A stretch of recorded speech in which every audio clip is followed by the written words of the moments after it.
وَيَجُوزُ الْوُضُوءُ بِمَاءِ السَّمَاءِ وَالْأَرْضِ، اور جائز ہے وضو کرنا، وضو کرنے سے مراد یہاں طہارت حاصل کرنا، جائز ہے وضو کرنا بِمَاءِ السَّمَاءِ، آسمان کے پانی سے، آسمان کے پانی سے مراد بارش، وَالْأَرْضِ، اور زمین کے پانی سے، کَالْمَطَرِ وَالْعَيْنِ، جیسے بارش آسمان کا پانی ہوا، وَالْعَيْنِ، اور چشمہ، جو چشمے بہتے ہیں، ندیاں بہتی ہیں، اس سے مراد زمین کا پانی۔ تو ان دونوں سے وضو کرنا جائز ہے، طہارت حاصل کرنا جائز ہے۔ معلوم ہوا کہ بارش کا پانی پاک ہے اور بہتے چشموں کا پانی بھی پاک ہے۔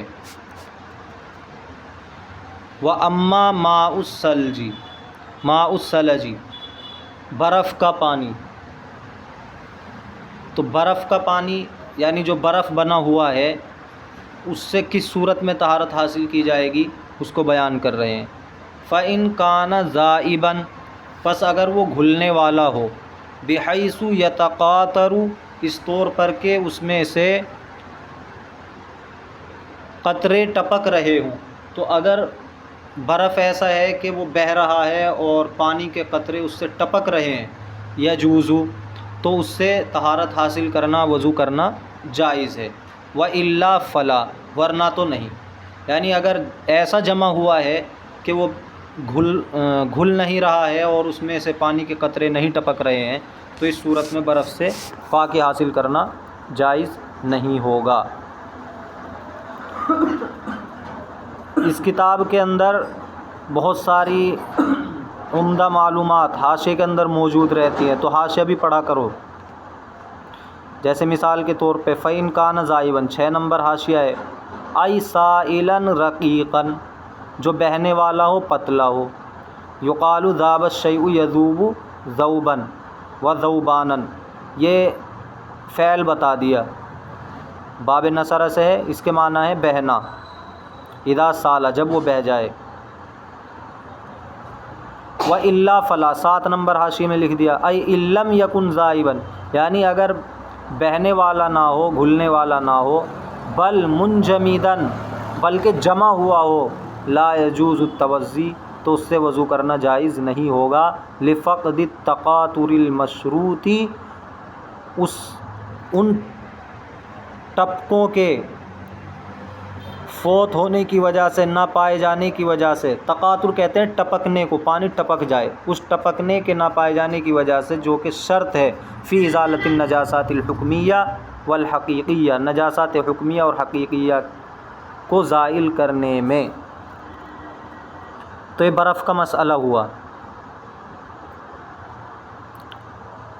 وَإِن تَغَيَّرَ بِطُولِ الْمُكْثِ، اور اگر بدل جائے، پانی بدل جائے لمبے زمانے تک ٹھہرنے کی وجہ سے، لمبے زمانے تک ٹھہرنے کی وجہ سے، دیکھو حاشیہ نمبر 8 میں کیا لکھا، جان لیجئے کہ پانی میں جو تغیر ہوتا ہے، یا جو پانی کو بدلنے والی چیز ہے، لا یخول اما ان یکون باختلاط شیء نجس، یا تو پانی میں تغیر ہوگا کسی ناپاک چیز کے ملنے سے، یا ناپاک چیز کے ملنے سے تغیر نہیں ہوگا۔ فَإِن كَانَ الْأَوَّلُ، پس اگر پہلی صورت ہے یعنی ناپاک چیز کے ملنے سے پانی میں تغیر آیا ہے، تو اس سے طہارت جائز نہیں ہوگی، وضو کرنا اس سے جائز نہیں ہوگا، لِانْعِدَامِ وصف الطہوریت، کیونکہ اس میں پاکی کا وصف نہیں پایا جا رہا، پاک کرنے کا۔ وَإِن كَانَ الثَّانِي فَلَا يَخْلُو، اور اگر دوسری صورت ہے یعنی پانی میں جو چیز ملی ہے، جس نے پانی کو بدلا ہے، یا تو پانی کا بدلنا لمبے زمانے تک پانی کے رکنے کی وجہ سے ہوگا، یعنی ایک جگہ پر ایک لمبے زمانے تک پانی ٹھہرا رہا اور اس میں تغیر ہو گیا، یا پھر کسی پاک چیز کے ملنے سے اس میں تغیر آیا ہوگا، چاہے جون سی بھی صورت ہو، اس سے طہارت حاصل کرنا جائز ہے، اس لیے کہ ایسا تغیر پانی کو پاک کرنے کے وصف سے خارج نہیں کرتا ہے۔ آپ صلی اللہ علیہ وسلم نے بھی غسل کیا ہے من قصعۃ، ایسے برتن سے، فیہا اثر العجین، جس کے اندر گندھے ہوئے آٹے کا اثر تھا۔ اور اسی طرح صلی اللہ علیہ وسلم نے حکم دیا ہے کہ غسل دیا جائے میت کو ایسے پانی سے کہ جس میں ملایا گیا ہو بیری کے پتے کو۔ تو سمجھ میں آیا مسئلہ بدلنے کا؟ جو پانی اپنی حالت پہ ہوتا ہے، پانی کے اندر 3 وصف ہیں، اس کا رنگ، اس کا مزہ اور اس کی بو۔ تو اگر پانی بدل گیا، اب بدلنے کی 2 صورتیں ہیں، یا تو ناپاک چیز کے ملنے سے بدلا ہوگا یا ناپاک چیز کے ملنے سے نہیں بدلا ہوگا۔ اگر اس میں ناپاک چیز مل گئی اور پھر وہ بدل گیا تو اس صورت میں تو اس سے طہارت حاصل نہیں کریں گے۔ اگر ایسے ہی بدلا ہے تو اب اس کی 2 صورتیں نکلیں گی، یا تو پاک چیز کے ملنے سے بدلا ہے یا کسی جگہ پر زیادہ دن ٹھہرے رہنے کی وجہ سے پانی کا رنگ بدل گیا ہے۔ تو اگر خود بخود رنگ بدلا ہے ایسے ہی زیادہ دن ٹھہرے رہنے کی وجہ سے تو اس سے بھی پاکی حاصل کی جا سکتی ہے، اور اگر پاک چیز کے ملنے سے رنگ بدلا ہے تو اس سے بھی پاکی حاصل کی جا سکتی ہے۔ او غیر احد اوصافہ ای الطعم واللون او اللون او الریح شیء طاہر، یا بدل دے اس کے اوصاف میں سے کسی وصف کو، یعنی مزہ، رنگ اور بو کو، شیء طاہر، کوئی پاک چیز، کالترابی، جیسے مٹی، والاشنانی والصابون والزعفران، تو یہ ساری پاک چیزیں ہیں، ان کو استعمال کیا جاتا ہے میل کچیل دور کرنے کے لیے۔ لیکن زعفران الگ چیز ہے، صابون اور اشنان کے بارے میں بات ہے کہ میل کچیل کو صاف کرنے کے لیے استعمال کیا جاتا ہے۔ اب یہ چیزیں اگر پانی میں مل گئی ہیں اور پانی کے کسی وصف کو انہوں نے بدل دیا ہے، جیسے رنگ بدل دیا اس کا، یا مزہ بدل دیا، یا اس کی بو بدل دی،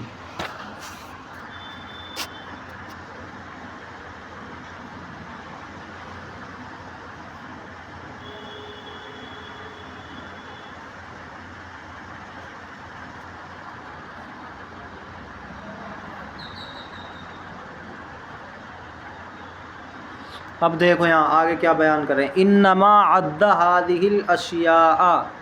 ان اشیاء کو شمار کیا ہے، یعنی مٹی، اشنان، صابون اور زعفران کو، لیعلم، تاکہ یہ بات معلوم ہو جائے، ان الحکم لا یختلف، کہ حکم مختلف نہیں ہوتا ہے ان سے طہارت کے حاصل کرنے کے جائز ہونے کا، بأن کان المخلوط من جنس الارض، یعنی ملنے والی چیز،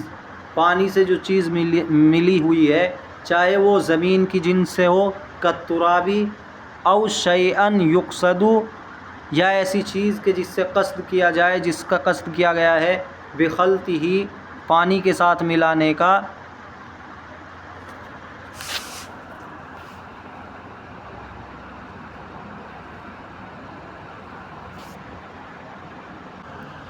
انما عد هذه الاشیاء، ان چیزوں کو شمار کیا ہے اس لیے، لیعلم، تاکہ معلوم ہو جائے، ان الحکم لا یختلف، کہ حکم مختلف نہیں ہوتا ہے طہارت کے جائز ہونے کا، اس وجہ سے، بأن کان المخلوط من جنس الارض، کہ ملائی جانے والی چیز پانی سے، خواہ وہ زمین کی جنس سے ہو جیسے مٹی، او شیئا، یا ایسی چیز ملائی گئی ہو پانی میں، یقصد بخلطہ التطہیر، کہ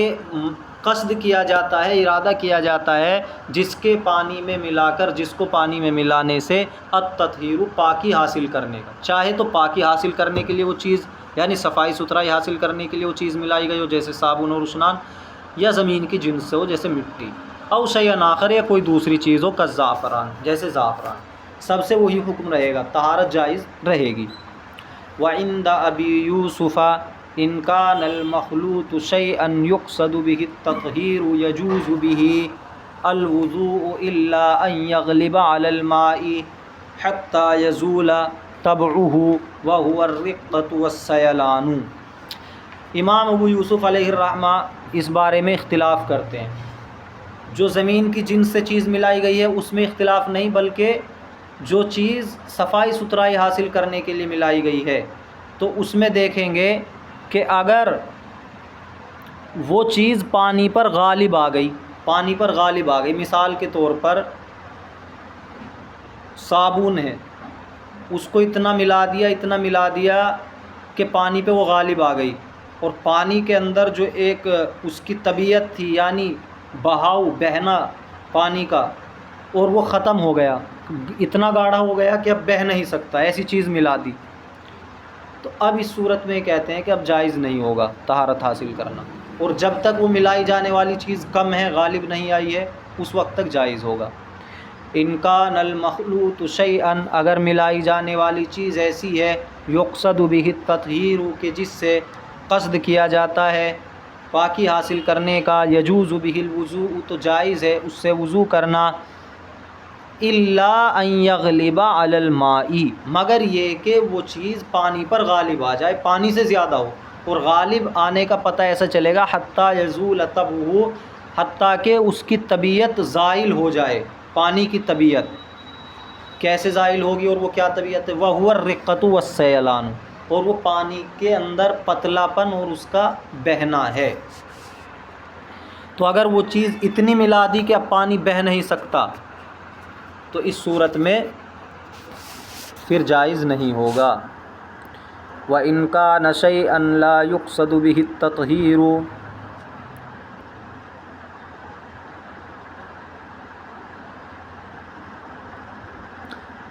تطہر، لیکن یہ لکھا ہوا ہے حاشیے میں تطہیر، اور اگر وہ چیز ایسی ہے کہ اس سے پاکی حاصل کرنے کا قصد نہیں کیا جاتا، ایسے اس کو ملا دیا، ففی روایت یشترط لعدم جواز التوضی بہ، تو ایک روایت کے اندر امام ابو یوسف کی یہ ہے کہ شرط نہیں لگائی جائے گی پانی پر اس کے غالب آنے کی، یعنی پانی پر اس کے غالب آنے کی شرط لگائی جائے گی لعدم جواز التوضی بہ، اس سے وضو کے جائز نہ ہونے کے لیے، وفی روایت لا یشترط، اور ایک روایت میں ہے کہ شرط نہیں لگائی جائے گی۔ سمجھ میں آیا؟ یعنی اگر ملائی جانے والی چیز ایسی تھی کہ جس سے پاکی کا قصد کیا جا رہا ہے تو پھر یہ شرط لگائی جائے گی کہ وہ چیز پانی پر غالب نہ آ جائے۔ اگر پانی پر غالب نہیں آ رہی ہے تو ٹھیک ہے، اس سے وضو کر سکتے ہیں، طہارت حاصل کر سکتے ہیں، لیکن اگر ایسی چیز ملائی جا رہی ہے پانی میں کہ جو طہارت حاصل کرنے کے لیے نہیں ہے، تو اس میں اب ان کے دو قول ہو گئے۔ ایک قول یہ ہے کہ یہاں پر بھی پہلے قول کی طرح اس وقت درست ہوگا پاکی حاصل کرنا جب کہ پانی پر وہ چیز غالب نہ آئی ہو، اور ایک قول یہ ہے کہ ایسی کوئی شرط نہیں لگائی جائے گی۔ وَمَا لَيْسَ مِن جِنسِ الْأَرْضِ، تو یہ تو اس بارے میں بیان تھا جو چیز پاکی حاصل کرنے کے لیے ملائی جا رہی ہے، صابن وغیرہ، اور وہ چیز کے جو زمین کی جنس سے ہے، جیسے مٹی پانی میں مل گئی، تو اس میں امام ابو یوسف کے ساتھ ہمارا کوئی اختلاف نہیں ہے۔ ففیہ خلاف الشافعی، اس میں امام شافعی علیہ الرحمہ کے ساتھ اختلاف ہے۔ امام شافعی علیہ الرحمہ کیا فرماتے ہیں؟